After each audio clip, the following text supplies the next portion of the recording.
And that's what's come crashing in on us here. Not that Charlie Kirk was a preacher in a pulpit somewhere, but that in large part, it's those issues and those areas that have directly confronted biblical Christianity that he spoke to in the public square. Issues like biblical manhood and womanhood, marriage, human sexuality.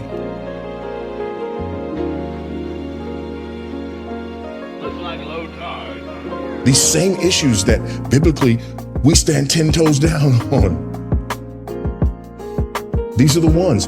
And by the way, here's what you need to understand. The game has changed.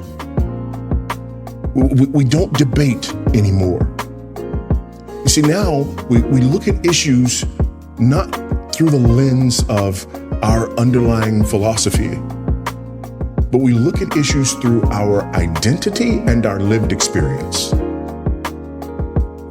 So when someone is taking a position on political issues today, oftentimes because of this neo-Marxist ideology, this oppressor-oppressed ideology, because the way we sort of divided the world, we look at it through that lens. And so this is not just my political opinion or position. This is my identity and this is my lived experience. So we can't have a debate on that.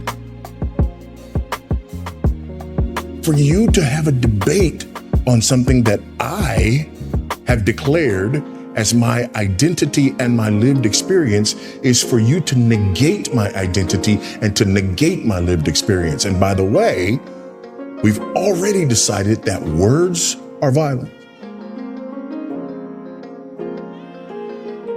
So if your words are violence and they are violence against my very identity, it's reasonable that I would respond to your words with actual violence. Just know that.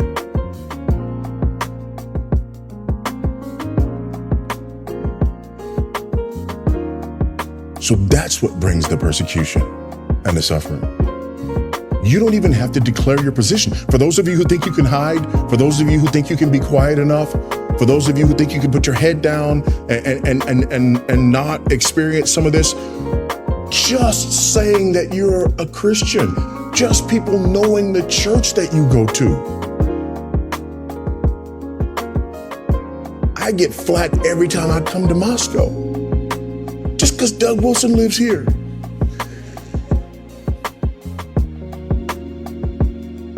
And then he's my friend? Oh. By the way, there are other people who get in trouble because they come where I live and name me as their friend. So when you've staked out that position, when they know, for example, that you believe that life in the womb is precious and ought to be protected, when you believe that God made them male and female and one can't become the other, when you believe that marriage is between a man and a woman, and that regardless of what the Supreme Court said in Obergefell, man does not have the right to redefine the institution of marriage. When you believe, and I can go down the list, when you believe these things, you don't believe in a slate of positions that are debatable.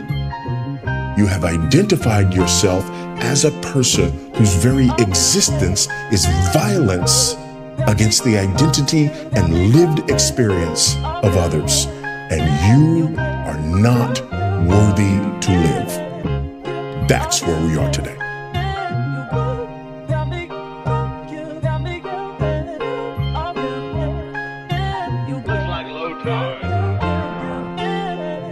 And we've seen the most brutal outworking of that. So when he says, who is there to harm you if you prove zealous for what is good? Even if you should suffer for righteousness' sake, you are blessed. Just know that those are the stakes we're talking about here. He addressed that also in chapter 2. Listen to what he said. For to this you have been called, because Christ also suffered for you, leaving you an example, so that you might follow in his steps. He committed no sin, neither was deceit found in his mouth. When he was reviled, he did not revile in return. When he suffered, he did not threaten. He continued entrusting himself to him who judges justly. He himself bore our sins in his body on the tree, that we might die to sin and live to righteousness. It is a delight to be here with you. It's always a delight to be at New St. Andrews. I've been looking forward to this for quite some time. Get that, we know that. But do we really? Do we really understand that? And I don't think we do.